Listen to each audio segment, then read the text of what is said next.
Hi all, welcome back to my channel Skillset Go. In this video we will learn what is dependency injection. So we all heard about dependency injection in any program. So let's straightly go to an example and see what is dependency injection. Here you can see a car object and engine object. There is a car class and engine class, and car class is dependent on engine class. If you want to create a car object, then you need to create an engine object as well. So without an engine, car can't exist. So every time we create a car, we need to create an engine object. So here the dependency injection comes into the picture. How we will create a dependent object, the way of creating an engine object.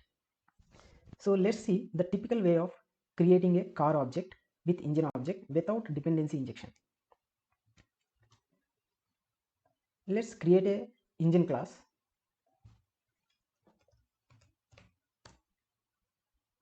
We have created an engine class, and let's create a car class.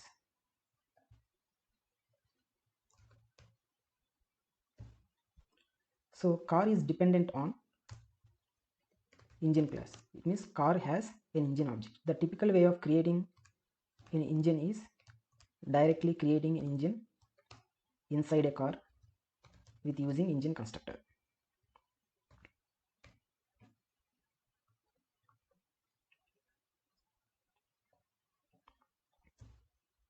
And let's have a function here.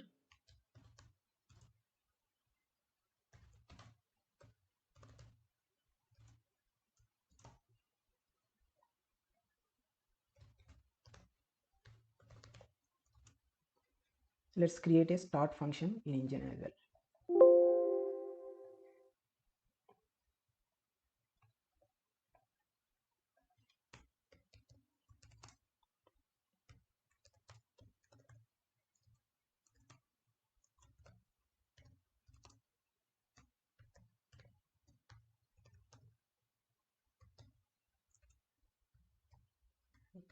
Just print a line saying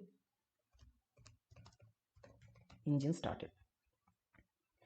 So here, as you observe, the car is dependent on engine object. So the responsibility of creating an engine object is now on car. Now let's create a car object. Let's create a demo class, dependency injection demo.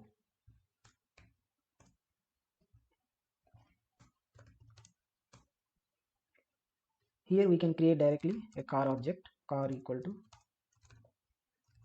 new car, and we can directly call start method. Now if you execute, we'll get an output engine started. So at the outside we just created a car object, but internally car is dependent on engine object, and car is responsible for creating an engine object, and internally it calls start method of engine. So this is the typical way of creating a dependent object. So as you observe here, engine and car are tightly coupled. So if they are tightly coupled, it is very difficult for testing, and it is very difficult for maintaining the code. Dependency injection will reduce the coupling between car and engine. So how to provide an engine object to car object? So in dependency injection, we are not going to create an engine object directly into class, into car.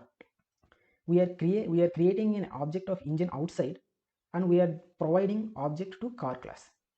Now we will see how we will provide an engine object, and this is called dependency injection. The dependent objects are provided from outside to the car. So in this case we are creating an engine directly. If we want to take engine from outside, we need to have a constructor taking engine from outside, and this we can assign to engine.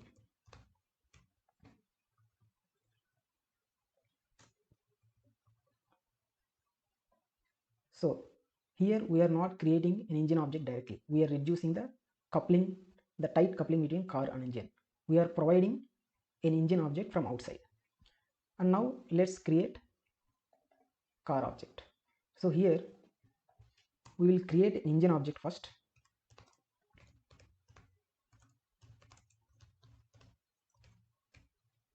and we will just provide engine object to the car, and we will execute again. So again engine started. So in previous case car is tightly coupled with engine, but here it is not tightly coupled. We are providing an engine object from outside to the car. This is called dependency injection. We are providing the dependent objects to the car. So what is the use of dependency injection? Suppose engine is not a class, it is a interface. Let's make it interface.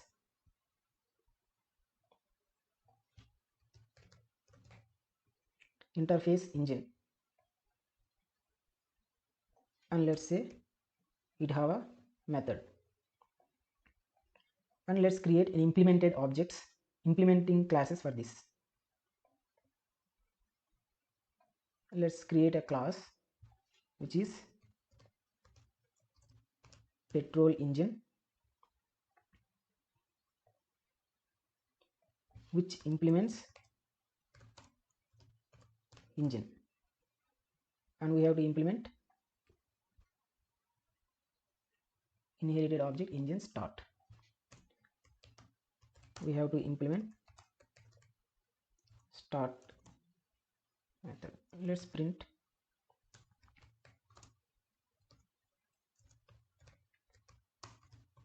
petrol engine started, and just create one more implementing class. Just copy and paste and change the name. Diesel engine. Diesel engine implements engine, and we will print diesel engine. And let's say we are not following dependency injection.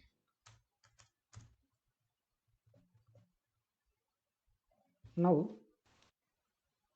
so engine is an interface, it is not a class. We need to create an implemented object. So there are two classes, petrol engine and diesel engine.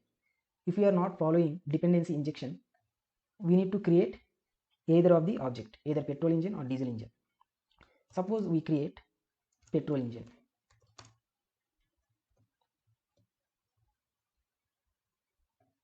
And here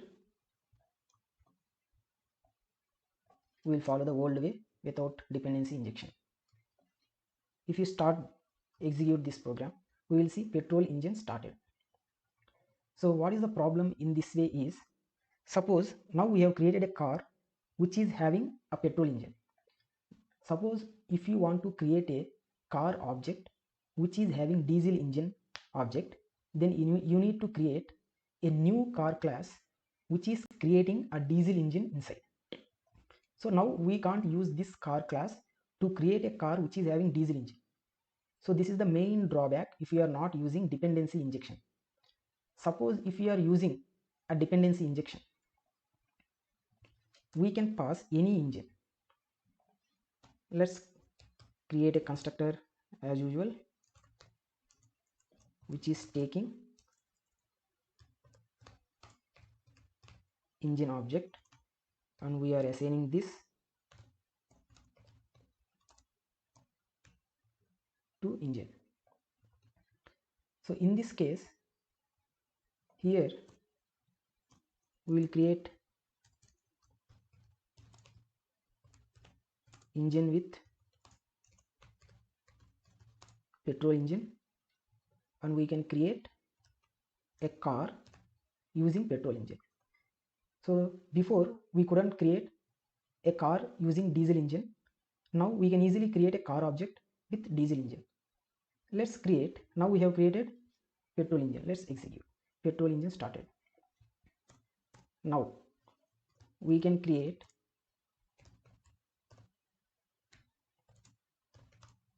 new diesel engine, and now we can create a car.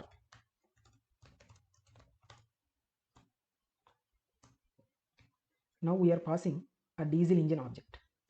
Now if you print start, let's execute. So first we have created a car with petrol engine, next we have created a car with diesel engine. So before we didn't follow dependency injection, so we couldn't create one more type of car using diesel, but using dependency injection. So car is dependent on engine and we are passing an engine object. So with dependency injection we could create a car with petrol engine and diesel engine. So this is the main advantage of dependency injection. So in dependency injection there are two types: manual dependency injection and automatic dependency injection.